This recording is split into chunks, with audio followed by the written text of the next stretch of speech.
तो great Shravasti channel पर सभी दर्शकों का बहुत बहुत स्वागत है। चैनल को सब्सक्राइब कर लीजिए ताकि आपको पूरे उत्तर प्रदेश की खबरें हमारे चैनल से मिलती रहें।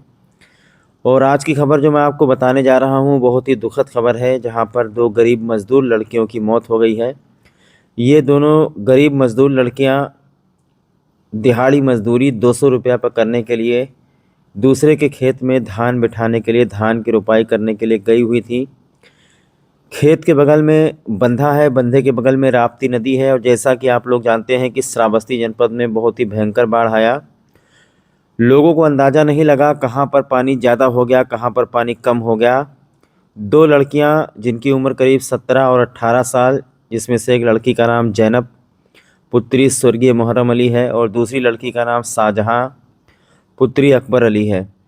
ये दोनों लड़कियां उत्तर प्रदेश के श्रावस्ती जनपद के भिनगा कोतवाली अंतर्गत सहनिया गांव पड़ता है, वहां की रहने वाली हैं और बहुत ही गरीब लड़कियां थीं,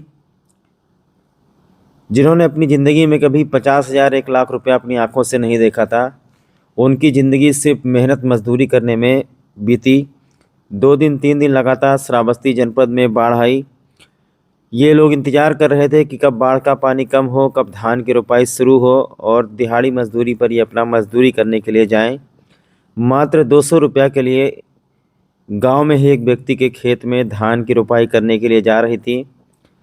4-5 लड़कियां थीं, लेकिन 2 लड़कियां शाहजहां और जैनब अचानक से गहरे पानी में चली गईं और दोनों डूब गईं और अचानक दोनों ही गायब हो गईं। जब बाकी लड़कियां घर पहुंची, बताने लगीं सबसे, पूरे गांव में हल्ला हुआ, चारों तरफ कोहराम मच गया। लोग तलाश करने लगे लेकिन लड़कियां मिली नहीं। और इसके बाद मीडिया कर्मियों के संज्ञान में मामला आया, खबर लिखी गई। तत्काल ये खबर जिलाधिकारी श्रावस्ती अजय कुमार द्विवेदी के पास पहुंची। उन्होंने तुरंत अपने तहसील की टीमों को मौके पर भेजा और एनडीआरएफ और एसडीआरएफ पीएससी की टीम को भेजा रबड़ बोट के माध्यम से कि इन लड़कियों के शव की तलाश करवाई जाए। करीब 2 घंटा ढूंढने के बाद सबसे पहले जैनब की लाश मिली और उसके बाद में कुछ देर बाद शाहजहां की भी लाश मिल गई। दोनों शवों को कब्जे में लेकर पुलिस ने पोस्टमार्टम के लिए भेज दिया। हालांकि घर वाले चाह रहे थे कि पोस्टमार्टम ना कराया जाए, लेकिन आज अपने न्यूज़ के माध्यम से मैं बहुत सारी चीज़ें लोगों को बताऊंगा कि पोस्टमार्टम करा लेना चाहिए। पोस्टमार्टम से ये होता है कि पता चल जाता है कि आखिरकार मौत किस कारण से हुई है। पोस्टमार्टम से ये फ़ायदा होता है कि अगर आपको कभी किसी कागज़ की ज़रूरत पड़े, सर्टिफिकेट की ज़रूरत पड़े, तो आपके पास सबूत रहेगा। पोस्टमार्टम से ये होता है कि पोस्टमार्टम करा लेंगे तो वो लीगल पेपर सरकार के पास जाएगा और जो पात्र व्यक्ति होंगे उनको मुआवजा मिल जाएगा। बहुत सारे लोग पोस्टमार्टम कराना नहीं चाहते हैं, वो सोचते हैं कि चीर फाड़ करने का क्या फ़ायदा। लेकिन आप लोगों से मैं इतना ही कहना चाहता हूं कि जब इंसान के जिस्म में उसकी रूह जुदा हो गई, उसके अंदर जान नहीं रही, आखिरकार उसको आप मिट्टी में दफना देंगे या फिर आग में जला देंगे। तो पोस्टमार्टम कराने से पीछे नहीं हिचकना चाहिए सबको। तो आइए अब हम आपको इनके गरीबी के बारे में बताते हैं। दरअसल जैनब का जो परिवार है, जैनब का परिवार बहुत ही ज़्यादा गरीब है। घर में कोई कमाने वाला नहीं है। जैनब 2 बहन हैं। एक लड़की की शादी हुई थी, उस शादी में भी कुछ मामलात हो गया, जिससे बड़ी वाली लड़की की जो शादी हुई थी उसमें भी कुछ थाना पुलिस पीएससी चल रहा है। और छोटी लड़की जो जैनब है, इसकी शादी अक्टूबर नवंबर महीने में होने वाली थी, लगभग तय हो गया था। लेकिन गरीबी का आलम ये था कि मेहनत मजदूरी करके ये बच्चियाँ दिहाड़ी मजदूरी करके 100-200 रुपये इनको मिलता था। जानकारी मिली है कि दोनों सहेलियां, दोनों का घर आसपास है। जैनब और शाहजहां दोनों सुबह गई थी। जानकारी मिली है कि पैसा नहीं था घर में और ये लड़कियां कुछ धान की रोपाई करके, क्योंकि सीज़न आ गया है, धान की रोपाई करके कुछ पैसा हासिल करना चाहती थी, जिससे कि अपना कपड़ा लत्ता वगैरह ख़रीद सकें। और जैसा मैंने आपको बताया कि घर वालों की तरफ से जानकारी दी गई है कि अक्टूबर नवंबर महीने में इसकी शादी भी होने वाली थी। तो बड़े अफसोस की बात है कि दोनों लड़कियां ख़त्म हो गईं। हालांकि पुलिस ने शव को कब्जे में लेकर पोस्टमार्टम के लिए भेजा और पोस्टमार्टम के बाद में जब उनकी लाश घर आई तो ये दृश्य देखकर मेरी आत्मा रोने लगी। और मैं पूछना चाहता हूं यहाँ के जिला प्रशासन से, यहाँ के जिलाधिकारी से, विधायक राम फेरन पांडे से, सांसद जी से और राम शिरोमणि वर्मा से और जो भी हमारे ज़िले के जनप्रतिनिधि हैं, इंद्रानी वर्मा है या मुख्य चिकित्सा अधिकारी हैं और शासन प्रशासन की तरफ से जो लोग भी हैं, सीडीओ साहब हैं, उनसे मैं पूछना चाहता हूँ, क्या हमारा ज़िला इतना गरीब है कि हम किसी को एक शव वाहन नहीं मुहैया करा सकते? क्या हम लोग लाशें ले जाने के लिए एक गाड़ी उपलब्ध नहीं करा सकते? हमारे पास एयरपोर्ट है, हमारे पास चकाचक सड़कें हैं, करोड़ों की परियोजनाएं हैं, फ्री में राशन मिल रहा है, लेकिन इसके बावजूद भी क्या हमारा ज़िला इतना गरीब है कि हम लोग जब पोस्टमार्टम हो जाता है तो वहाँ से किसी गरीब व्यक्ति को एक गाड़ी क्यों नहीं मिलती है कि वो लाश उसमें रख करके अपने घर, अपने गंतव्य स्थान तक पहुँच जाए ताकि समय से उसकी मिट्टी हो जाए।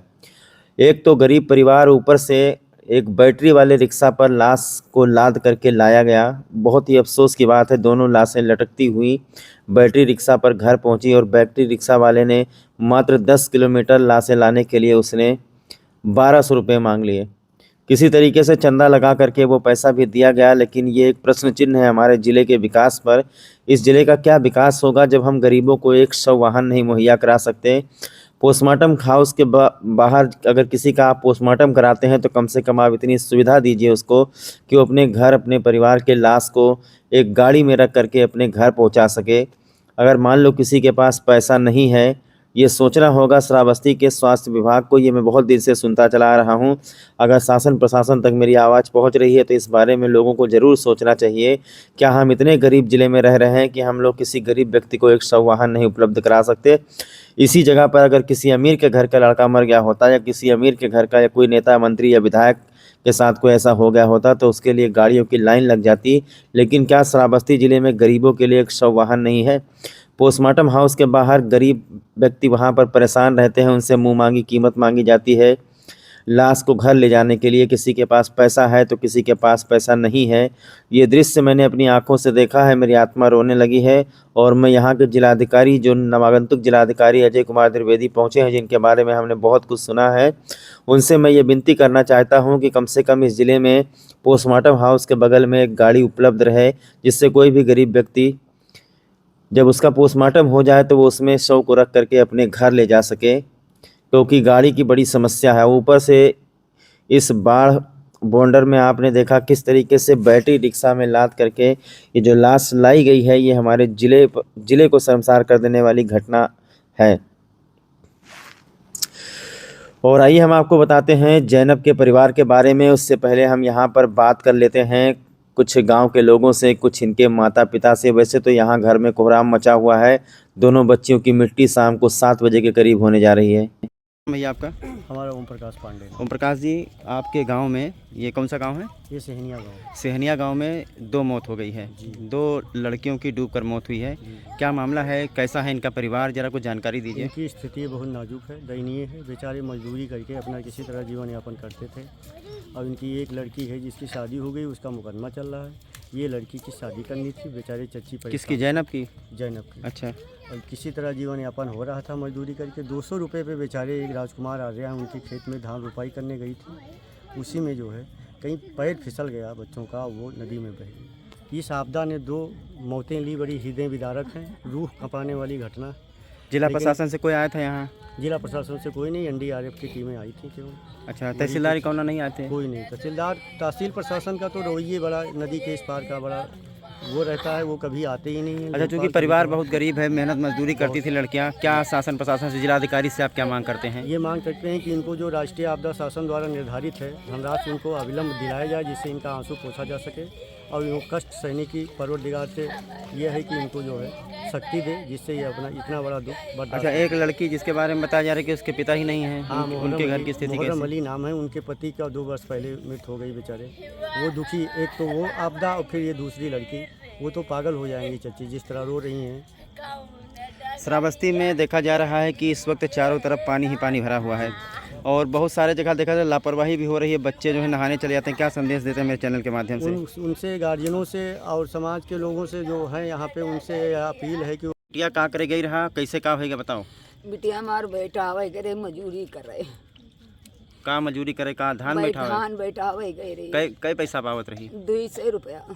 अच्छा, तो क्या घर में कोई कमाने वाला नहीं? आप सब लोग कोई कमाए वाला नहीं है, ही हो तो कोई हमें 10 रुपया नहीं दवा रहे। गरीब आदमी हो, मजूरी करे खाते। अच्छा, क्या नाम था आपकी लड़की का? लड़के के सार जहाँ शाहजहां। हाँ, अच्छा, अब ये जो है आ गई पोस्टमार्टम होके लाश के भी नहीं? आ रही है। तभी एक भाई छोट है और दो भाई हैं मजदूरी मेहनत करे लायक, वैसे गरीब बहुत। अच्छा, क्या हुआ था? सुबह क्या करने के लिए गई थी? मजदूरी करने के लिए? हाँ, मजदूरी करे गई, बैठावे धान खेत में। अच्छा, तो खेत में बैठावे गई तो तत्ता पानी रहा, बहू में बेटे नहीं था पर दुई बेटे ऐसे पकड़ ली हैं, बहू जानो गिर गई, बहू जानो बूढ़ गई, बहू में हेरे लागे नहीं पाए, तब 2-3 घंटा के बाद 1 घंटा के बाद मैं लहास पाई। अच्छा, ये आपके घर में जिस लड़की की मौत हुई इसका क्या नाम है? जैनब? जैनब। जैनब के पिता का? बस मुहर्रम अली। तो ये मुहर्रम अली की मौत कितने साल पहले, कब, कैसे हुई है? 2 साल होगा, हुई 2 साल पहले उनकी मौत हो गई। 2 साल, हाँ उनके अब्बा का 2 साल होगा। जानो गिर गए। चाची बताओ कि इनके परिवार की स्थिति कैसी है, क्या कंडीशन है, कैसा है इनका परिवार? बच्चा चुप कराओ। बेटिया बाप मर गया है, लड़कियां चारों मजदूरी मेहनत करत खात है, बेटिया मजदूरी करे गई बजानो ठेकिल गोड़ से चकल बिछलाई गए, वो जानो वही में गिर गए, बजानो 2 बेटियां लपटत चली गई। अच्छा, तो इनके पिताजी नहीं हैं, घर भर ऐसे फूस का बना खत्म हुआ हो है। गया है। तो सुना अपने परिवार के लोगों से हमने बात की। घर परिवार के लोग बहुत ही ज़्यादा गरीब हैं। गांव के घर के लोग चाहते हैं कि शासन प्रशासन की तरफ से गरीबों को जो बाढ़ आपदा में मुआवजा दिया जाता है वो बिना देरी किए इस परिवार को दे देना चाहिए, क्योंकि परिवार की स्थिति बहुत ही ज़्यादा ख़राब है। दूसरी बात, ग्रेट श्रावस्ती चैनल आप सभी लोगों से अपील करना चाहता है कि आजकल श्रावस्ती में देखा जा रहा है कि बहुत ज़्यादा लोगों की पानी में डूबकर मौत हो रही है। बहुत जगह पर लापरवाही देखी जा रही है। आप लोग अपने बच्चों का ख्याल रखें। धान की रोपाई करने अगर कोई जा रहा है तो पहले ये सुनिश्चित कर लें कि खेत में कहीं गड्ढा तो नहीं है, कहीं नदी नाला तो नहीं है, क्योंकि आज श्रावस्ती जनपद में और आज 1 हफ्ते के अंदर जब से बाढ़ आई है श्रावस्ती और बलरामपुर में, तब से कम 1 दर्जन लोगों की मौत हो गई है, जिसमें 2 मौत समगड़ा में हुई, 2 सगे भाई बलरामपुर में चले गए और उसके बाद में 2 सहेलियां यहाँ इस गांव में, सेहनिया गांव में, ये दोनों चली गईं। जानकारी मिली है एक व्यक्ति की मौत सिरसिया में हो गई है, और भी जानकारी मिली है कि एक लड़के की मौत आज और बलरामपुर में हो गई है। तो सबको सोचने की ज़रूरत है, सबको सावधान और सतर्क रहने की ज़रूरत है। बाढ़ बरसात में मालूम नहीं पड़ता है कि कहाँ पर गड्ढा गहरा है, कहाँ पर पानी ज़्यादा है। छोटे छोटे बच्चे बिना माँ बाप को बताए नहाने के लिए चले जाते हैं। तो ऐसे में आप लोगों को अपने बच्चों को समझाना होगा कि इस तरीके से कहीं पर कोई लापरवाही न करें। अभी हमने जैनब की माँ से और शाहजहां की माँ से दोनों से बात किया है। परिवार बहुत ही ज़्यादा गरीब